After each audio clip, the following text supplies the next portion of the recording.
ಇದೀಗ ಬೆಂಗಳೂರಿನ ಇತರೆ ಸುದ್ದಿಗಳನ್ನ ಫಟಾಫಟ್ ಅಂತ ನೋಡೋಣ ಜಸ್ಟ್ 5 ನಲ್ಲಿ. ಕಾವೇರಿ ನದಿ ಭೋರ್ಗರೆಯುತ್ತಿದೆ, ಕೆಆರ್ಎಸ್ ಭರ್ತಿಯಾಗಿದೆ. ಆದರೂ ಬೆಂಗಳೂರಿನಲ್ಲಿ ನೀರಿಗಾಗಿ ಜನ ಪರಿತಪಿಸುತ್ತಿದ್ದಾರೆ. ಭುವನೇಶ್ವರಿ ನಗರ ನಿವಾಸಿಗಳಿಗೆ ಕಾವೇರಿ ನೀರಿನ ಭಾಗ್ಯ ಇಲ್ಲದಾಗಿದೆ. ಕಾವೇರಿ ಪೈಪ್ಗಳನ್ನು ಹಾಕಿದ್ರೂ ಕನೆಕ್ಷನ್ ಕೊಟ್ಟಿಲ್ಲ.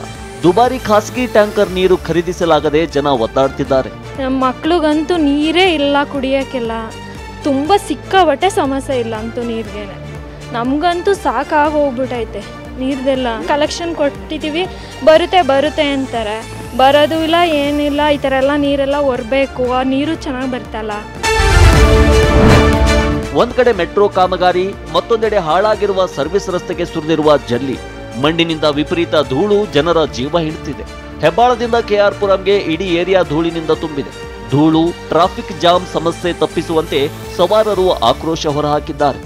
ತುಂಬಾ ಟೆನ್ಷನ್ ಇದೆ. ಟೂ ವೀಲರ್ ಅವರು ಬಿದ್ದಿ ಎದ್ದಿ ಓಡಾಡ್ತಾ ಇದ್ದಾರೆ. ಇದು ಹಾಕೋದ್ರು ಜಲ್ಲಿ ಹಾಕ್ತಾನಿದ್ರೆ ಚೆನ್ನಾಗಿರ್ತಿತ್ತು ಅಂತ ಕಾಣಿಸುತ್ತೆ. ಆಕ್ಚುಲಿ ಅವ್ರು ದುಡ್ಡು ಮಾಡೋಕೆ ಜನಗಳ ಪ್ರಾಣ ತೆಗಿತಾ ಇದ್ದಾರೆ. ಇಲ್ಲಿ ರೋಡಲ್ಲಿ ಏನು ಮೇಂಟೈನ್ ಮಾಡ್ತಾ ಗೌರ್ಮೆಂಟ್ ಗೊತ್ತಾಗ್ತಾ ಇಲ್ಲ. ಸುಮಾರು ಎಲ್ಲ ರಸ್ತೆಗಳ ಗುಂಡಿ, ಪಕ್ಕದ ರಸ್ತೆಯಲ್ಲಿ ಇವಾಗ ಬಿದ್ದಿ ಎದ್ದಿ ಒಬ್ಬನ ನೀರು ಕುಡಿಸಿ ಕಳಿಸಿದ್ದೀನಿ. ಆ ಕಡೆನೂ ಅಗದು ಬಿಟ್ಬಿಡ್ತಾರೆ, ಯಾರು ಕೇರ್ ಮಾಡೋರೇ ಇಲ್ಲ. ಇದು ಕೇಳೋರು ಹೇಳೋರು ಯಾರೂ ಇಲ್ಲ. ಸುಮ್ಮನೆ ಓಟ ಅದು ಮಾಡ್ತೀನಿ ಇದು ಮಾಡ್ತೀನಿ ಅಂತಾರೆ, ಅವ್ರವ್ರು ಉದಾರ ಆಗ್ತಾರೆ.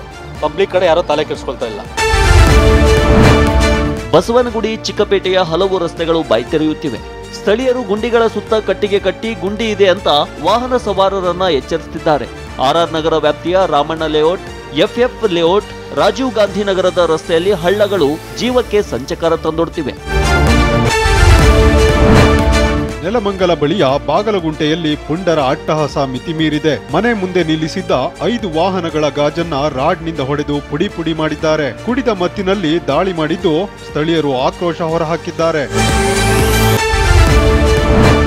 ಬನ್ನೇರಘಟ್ಟ ಗ್ರಾಮ ಪಂಚಾಯಿತಿ ವಿರುದ್ಧ ಹಲವು ದೂರುಗಳು ಕೇಳಿ ಬರ್ತಿವೆ. ಹೀಗಾಗಿ ಇವತ್ತು ಲೋಕಾಯುಕ್ತ ನ್ಯಾಯಮೂರ್ತಿ ಫಣೀಂದ್ರ ಭೇಟಿ ನೀಡಿ ಕಡತಗಳ ಪರಿಶೀಲನೆ ನಡೆಸಿದ್ರು. ಹಾಜರಾತಿ ಬುಕ್ ದಾಖಲೆಗಳನ್ನ ಸರಿಯಾದ ಪ್ರೊಸೀಜರ್ ಮಾಡದ ಅಧಿಕಾರಿಗಳಿಗೆ ಕ್ಲಾಸ್ ತೆಗೆದುಕೊಂಡ್ರು.